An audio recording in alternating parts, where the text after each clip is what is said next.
Hello again, this is my Module 4 assignment over KESA.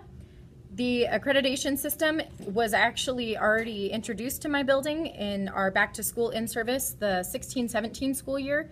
We had to look a lot at these because we were a focus school for quite a while. We're now out of that status, but it's because we had so many things already in place. We have a really good building leadership team who took these rubrics and we kind of went through and put us where we thought we needed to, where we were and what we needed to do to get to the next level. Some of the things that on these rubrics that I wanted to talk about were where we thought we were. As for the relationships rubric, we believe that we're in the transitioning phase. For the relevance rubric, we think we're between the implementing and transition phase. That's because we are using it as a whole district, and we're trying to change our goals so that they better fit with the relevance rubric, and we're trying to change our district vision to better fit with this relevance rubric. As for responsive culture, we haven't looked at that one as much, so we are at implementing. And the rigor rubric, we're at implementing as well. The next thing I was going to talk about is my principal. Her name is Janet Smith. She definitely falls under the situational leadership theory. We are in a district with a very high turnover rate. She has new faces every year, so she is working with new groups every year and different situations with those new groups every year. So she is definitely situational. It changes from year to year. This is my 4th year here and I've seen a lot of different things happening. What she is really good at is delegating. We have a really strong senior staff here. There are some ladies who have been here for quite a while. I think some of them have been here the full 20 years that our building has been open. She is really good at letting them take the lead on things, but not just them. She also lets other teachers who have been to in-services or other meetings or even gone outside of our district. I think they've been to conferences in Florida.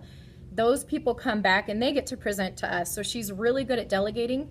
Our last staff meeting, we had 30 minutes of work with Shobi that one of the teachers had learned at another in-service. So she's a very good delegator.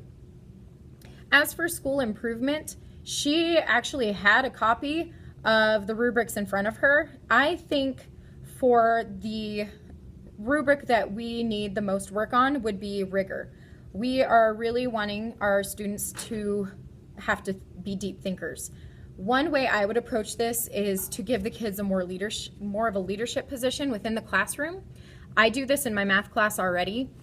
After I have explained the concepts to my class, I allow the students to then come up and teach the next problem. They have to show us how they got their answer, explain how they got their answer, and make sure everybody in the class understands that. I do that throughout the whole period, and actually by the end of it, they start fighting over whose turn it is to present next. That also makes them take more of a leadership role in their education. That follows PSEL 10L. That is the standard that I thought it went with. Another thing that I think that we need to do is to let them struggle to teach perseverance. We have problem-solving task days where students are not just shown a procedure. They're given these problems and they have to find important information. They have to eliminate unimportant information. Sometimes these problems are building. So it'll be a long story, and then to get the answer, they have to get the answers to each part correct to get the final answer. We are teaching them to struggle a little bit with that, and I think that's important, and that follows PSEL 4D. The last thing I think we need to do with the rigor is to make in-service time more meaningful for staff. I think that in-services are important. Don't get me wrong, but sometimes it would be nice to have an in-service for maybe a half a day where teachers who are in the same grade can collaborate, or where teachers who teach the same content can collaborate. If we're struggling with something, it would be really nice to be able to talk that through, get ideas from another teacher, to get some new ideas from them as well, because there's no use reinventing a wheel. That followed the standard PSEL 7G.